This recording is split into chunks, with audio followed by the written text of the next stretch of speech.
Selamat pagi, selamat berjumpa kembali dengan video pembelajaran geografi, di mana saya masih akan melanjutkan pembahasan untuk kelas 11 IPS yang berhubungan dengan pemanfaatan sumber daya alam.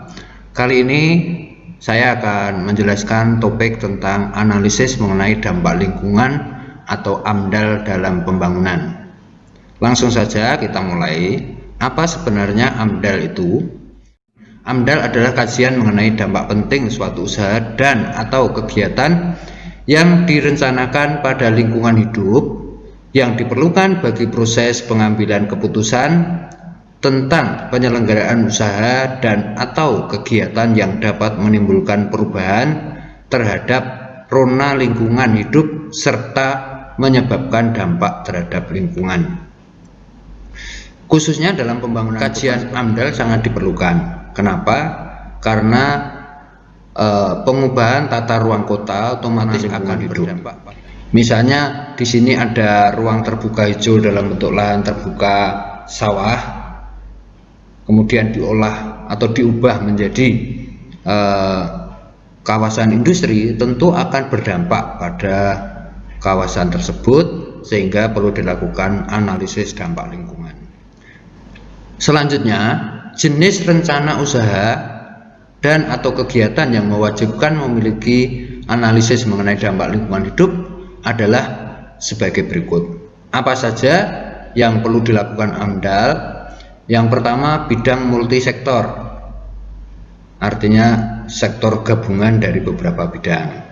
Kemudian bidang kehutanan, bidang perindustrian, bidang pekerjaan umum, bidang pertahanan, bidang perhubungan, kemudian bidang teknologi satelit. Ada contoh, kawasan pantai pada suatu kota dan sedang dilaksanakan upaya reklamasi lahan untuk memperluas kota. Nah, reklamasi lahan merupakan salah satu kegiatan multisektor yang wajib memiliki AMDAL. Jadi ketika suatu pantai direklamasi, apa dampaknya bagi lingkungan sekitar, positif negatifnya perlu dipertimbangkan sehingga tidak mengganggu masyarakat khususnya dan juga kelestarian lingkungan pada umumnya. Itu yang dimaksud rencana analisis dampak lingkungan. Berikutnya, jenis rencana usaha dan atau kegiatan yang wajib memiliki analisis dampak lingkungan seperti yang tadi sudah saya sebutkan, itu misalnya bidang energi dan sumber daya mineral. Yang kedua, bidang ketenaga nukliran. Tiga, bidang perikanan dan kelautan. Yang keempat, bidang pengelolaan limbah. Yang kelima, bidang perumahan. Dan yang keenam, bidang pertanian. Salah satu bidang pekerjaan umum yang wajib memiliki AMDAL adalah pembangunan waduk. Nah, di sini ada gambar atau foto tentang pembuatan waduk dan pemanfaatannya. Bagaimana ini perlu dilakukan AMDAL? Tentu para ahli dan pemangku kepentingan sudah mempertimbangkan dampak positif negatifnya ketika sebuah sungai dibendung jadi waduk. Kemudian juga hasil dari pembangunan waduk itu tujuannya untuk kesejahteraan perlu dianalisis sebelumnya. Kita lanjutkan lagi. Dokumen AMDAL menjadi dasar penetapan keputusan kelayakan lingkungan hidup. Dokumen AMDAL memuat hal-hal berikut.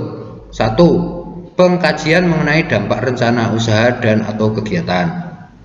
2. Evaluasi kegiatan di sekitar lokasi rencana usaha dan atau kegiatan.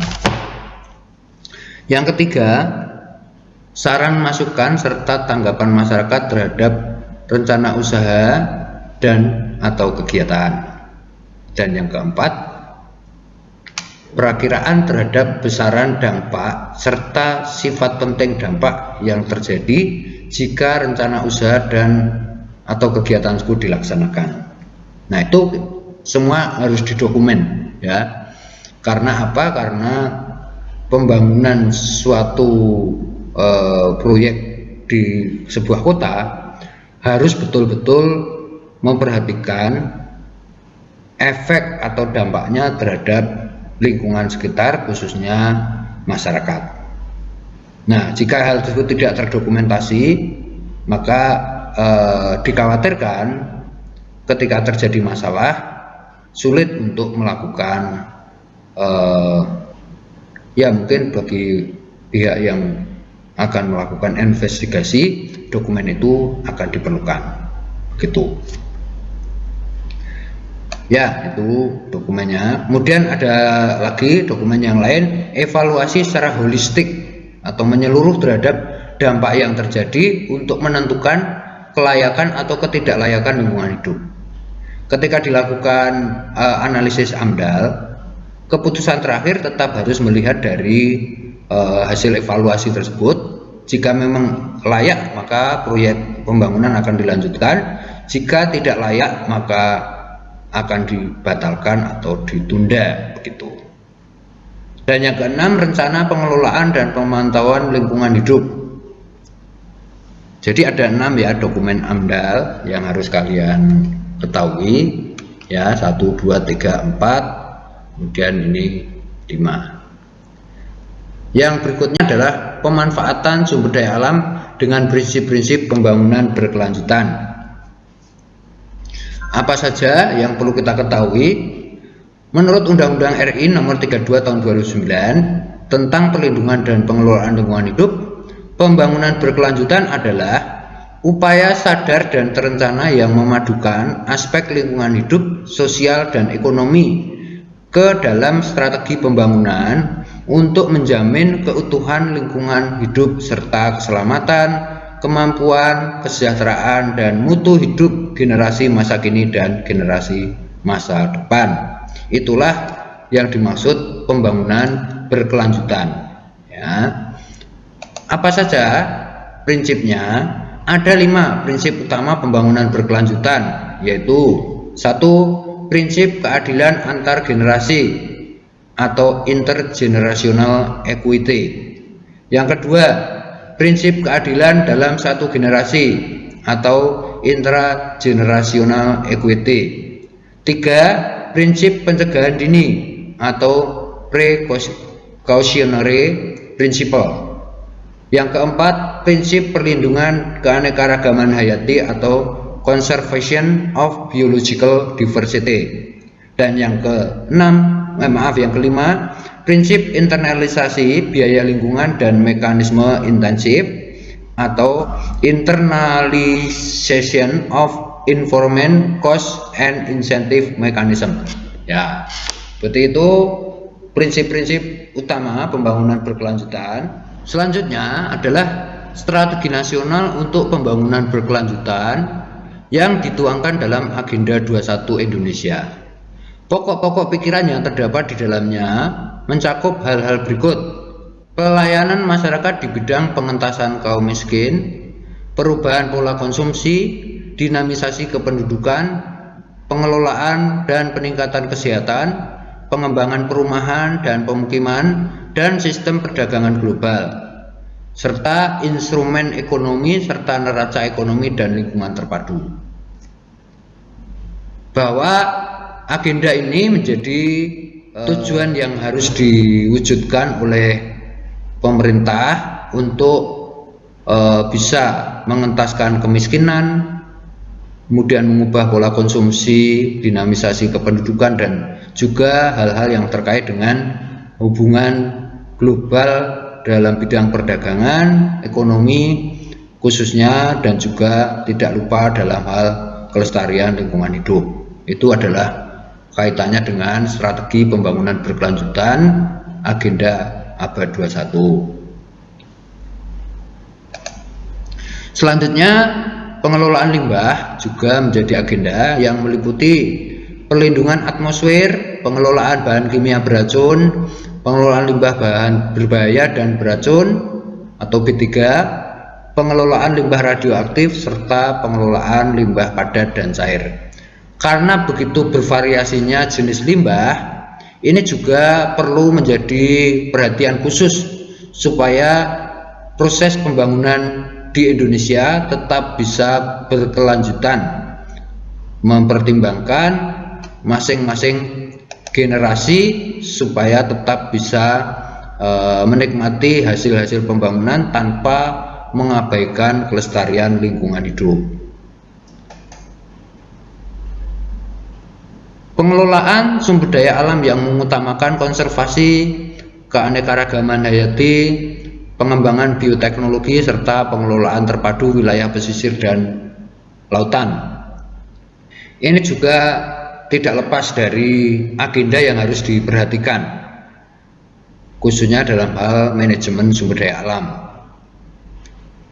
bahwa unsur keanekaragaman hayati harus bisa dilestarikan atau dilindungi, serta pengembangan teknologi hayati ya, bioteknologi, dan juga wilayah pesisir atau pantai. Selanjutnya juga pengelolaan sumber daya tanah yang memuat penatagunaan sumber daya tanah, pengelolaan hutan, serta pengembangan pertanian di pedesaan dan pengelolaan sumber daya air. Yang tidak juga kalah pentingnya ya, tanah, hutan, dan air, khususnya dalam rangka penyediaan bahan pangan bagi masyarakat serta terjaganya kondisi hutan yang menyediakan oksigen bagi semua orang. Dan selanjutnya bagian terakhir adalah pemanfaatan lingkungan untuk pembangunan berkelanjutan, antara lain dapat dilakukan dengan hal-hal berikut. Ada 6 di sini. Yang pertama adalah pelaksanaan kegiatan pertanian dan peternakan yang ramah lingkungan. Seperti apa contohnya pertanian dan peternakan ramah lingkungan? Tidak menggunakan bahan-bahan kimia yang bisa meracuni tanaman pertanian maupun ternak yang mengkonsumsi sebagian dari sisa hasil pertanian. Kemudian yang kedua, pencegahan penurunan dan peningkatan serapan karbon di bidang kehutanan. Karena karbon merupakan unsur gas yang bisa meracuni, maka diupayakan kemampuan hutan menyerap karbon tersebut harus semakin meningkat, bukan justru menurun. Itu harus dicegah supaya tidak mengalami penurunan. Yang ketiga, pemanfaatan energi terbarukan. Seperti gambar di sini ada dipasang beberapa tiang kincir untuk menghasilkan listrik dari gerakan angin yang berhembus di wilayah tersebut.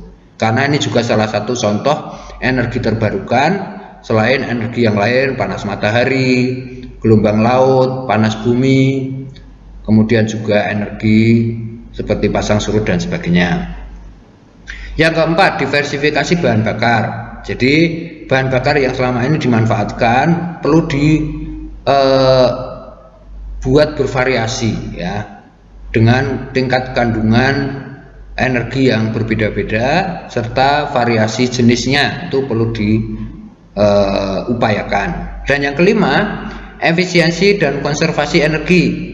Tujuannya adalah menghemat energi dan menjaga keberadaan energi ini supaya tidak habis gitu.